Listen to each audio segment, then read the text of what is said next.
snapshot of 10 multinationals in emerging markets. American Mobile, a telecom company in Mexico. A Fortune 500 corporation run by Carlos Slim Helú, who may be the wealthiest man in the world, this company is the fourth largest mobile communications operator and one of the largest businesses in the world. Based in Mexico City and once the mobile division of Telmex, it purchased its parent company in 2010.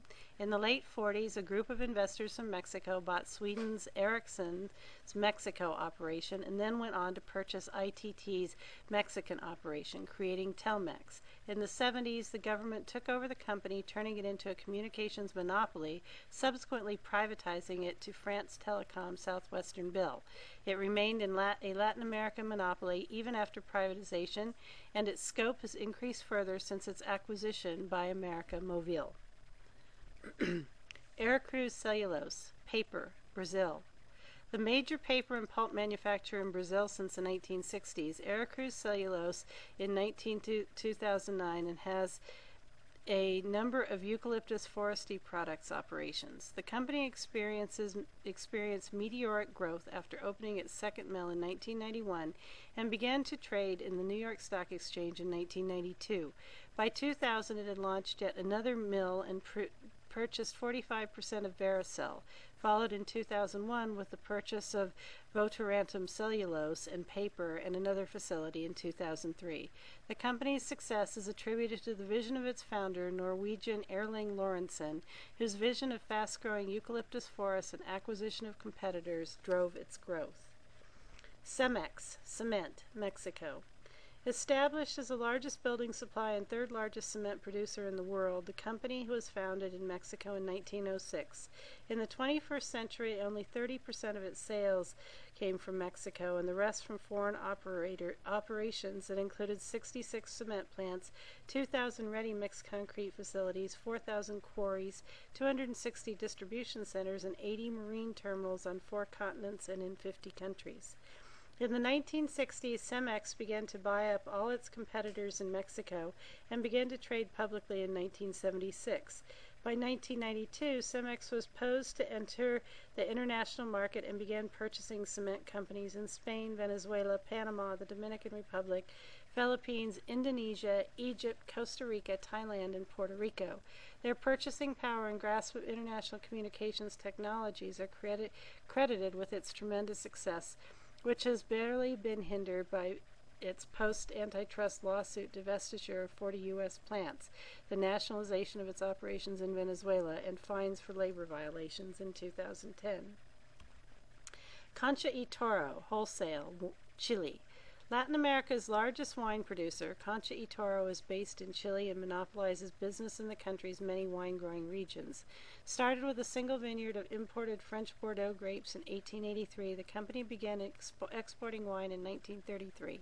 By 1950, the company was buying up vineyards one after the next. Its 1987 strategic partnership with U.S. importer Banffy Vintners shot it to the New York Stock Exchange by 1994.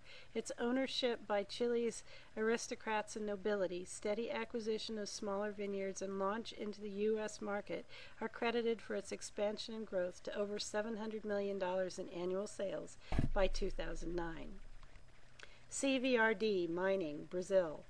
Now part of Vale Mining Company, the largest in Brazil and a major player on the international market, Companhia Vale do Rio Doce, or CVRD, is a diversified mining corporation that also produces iron ore, pellets, nickel, manganese, ferroalloys, copper, bauxite, potash, kaolin, alumina, and aluminum, and has diversified into the development of hydroelectric plants. Started by the Brazilian government to be a public company in 1942, its vast domestic reserves of iron ore funded its ability to monopolize Brazilian mining and become the world's largest exporter of iron ore.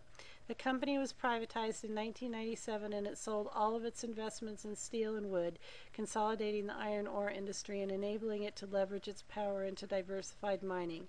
Its good business decisions, $1.3 billion railroad infrastructure program in Brazil, Vast contributions to port development and investment in energy development to fuel its operations are credited for making it a $46 billion company by 2010 in 16 Brazilian states, elsewhere in South America, North America, Europe, Africa, Asia, and Oceania. Embraer Aircraft, Brazil. An aerospace conglomerate headquartered in Brazil, Embraer is neck and neck with Bombardier for being the third largest company in the world that builds commercial aircraft. It also produces executive and commercial planes. As of 2010, the company was worth about $5 billion per year, which was made possible in part by the government's generous support of the company in its early years. By 1975, the company was ready to go global, and by 1985, they were successful at it, in part because their planes performed well for commercial airliner Brasilia, and because they privatized in '94. Their entree into commuter planes also helped their growth in the '90s, and they are now operating out of Beijing, Fort Lauderdale, Paris, Singapore, and Melbourne, Florida as well. Grupo Modelo Beer, Mexico. With a corner on 63% of the country's beer market and strong export to the U.S., Canada, and UK, this Mexican company is 50% owned by Anheuser-Busch, and as of 2011 in negotiations it may transfer full ownership to them.